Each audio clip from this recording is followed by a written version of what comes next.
नाम है हरिया, मैं काम करता हूँ बहुत बढ़िया, खाता हूँ खाना और रोज गाता हूँ गाना। अरे यार, आज तो बहुत देर हो गई। इस खतरनाक जंगल को देखकर तो मेरे हाथ पैर ठंडे हो गए हैं। अगर मैं वक्त पर गांव नहीं पहुंचा तो मालिक बहुत नाराज हो जाएंगे। तभी हरिया को एक आवाज सुनाई देती है। सुनिए हरु जी। अरे, ये आवाज किसने दी? तभी हरिया को सामने कुछ दूर एक औरत खड़ी दिखाई देती है। अरे भाई, ये औरत अकेली इतनी रात को इस जंगल में क्या कर रही है? चलकर पूछना पड़ेगा। फिर हरिया अपनी बैलगाड़ी उस औरत के सामने लाकर रोक देता है और उससे पूछता है।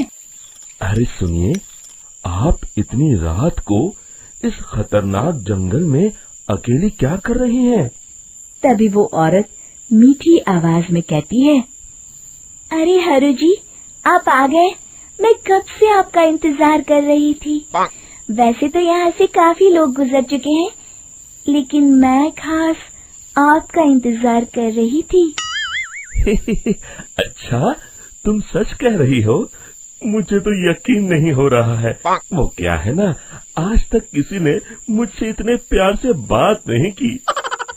हाँ हरु जी, मैं सच कह रही हूँ।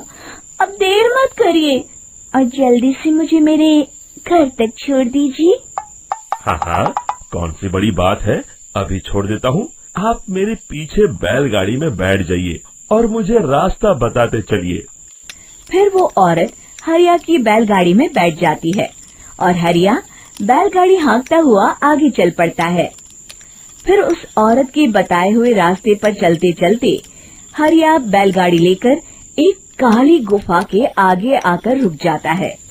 हरिया उस औरत से पूछता है। हाँ देवी जी, आपका घर कहाँ है? यहाँ तो एक गुफा के अलावा और कुछ नहीं है। तभी अचानक वो औरत हवा में उड़ने लगती है। देखते ही देखते उसका सुंदर रूप एक डरावनी चुड़ैल में बदल जाता है और वो जोर जोर से हंसती है। अरे तू तो एक नंबर का बेवकूफ निकला। तू तो बड़ी आसानी से मेरी बातों में आ गया। अरे मर गया रे, ये तो एक चुड़ैल है। हे भगवान बचा ले, ये तो बड़ी डरावनी दिखाई दे रही है।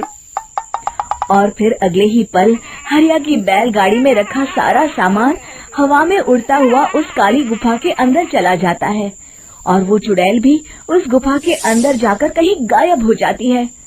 हरिया ये नजारा देख बुरी तरह घबरा और परेशान हो जाता है। अरे, ये चुड़ैल तो मेरा सारा सामान लेकर गुफा में गायब हो गई। अब क्या होगा? अगर मैं गांव खाली हाथ गया तो मालिक मेरी अच्छी खबर लेंगे। मेरी इस बात का कोई यकीन भी नहीं करेगा। फिर आखिर वही हुआ। हरिया के मालिक चंपक सेठ को हरिया की किसी भी बात पर रत्ती भर भी यकीन नहीं हुआ। चंपक सेठ को लगा हरिया झूठ बोल रहा है और उसने ही लालच में आकर सारा सामान हड़प कर लिया है। फिर हरिया को बेईमान समझकर चंपक सेठ उसे काम से निकाल देता है। अगले दिन अपनी दुकान में परेशान बैठा चंपक सेठ गुस्से में बड़बड़ाता है। अरे, दुकान में तो सामान बिल्कुल भी नहीं है। अब मुझे ही शहर जाकर सामान लाना होगा। फिर वो अपनी बैलगाड़ी लेकर शहर चला जाता है। शहर से सामान लेकर जब चंपक सेठ वापस गांव लौट रहा होता है, तभी उसे एक आवाज सुनाई देती है। चंपक जी, ओ चंपक जी। अरे, ये तो कोई मेरा नाम लेकर मुझे पुकार रहा है। फिर उस रास्ते में वही औरत खड़ी दिखाई देती है।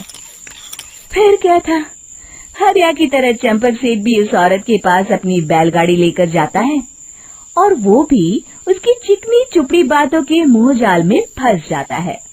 फिर चुड़ैल उसे भी अपनी गुफा तक ले जाती है और उसका सारा सामान लेकर गुफा में गायब हो जाती है।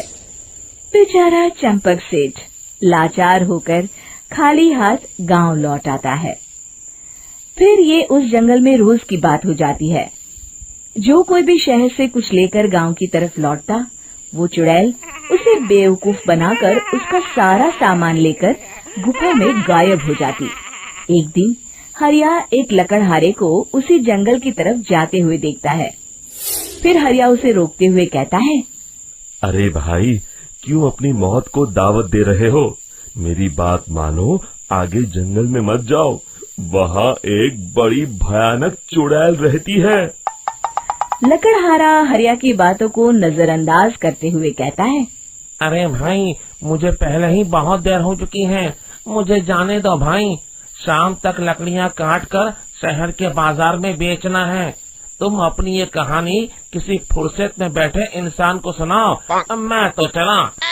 इतना कहकर लकड़हारा वहाँ से आगे जंगल की तरफ चला जाता है। फिर अगले दिन गांव के मुखिया के घर के बाहर बहुत सारे लोग जमा हो जाते हैं।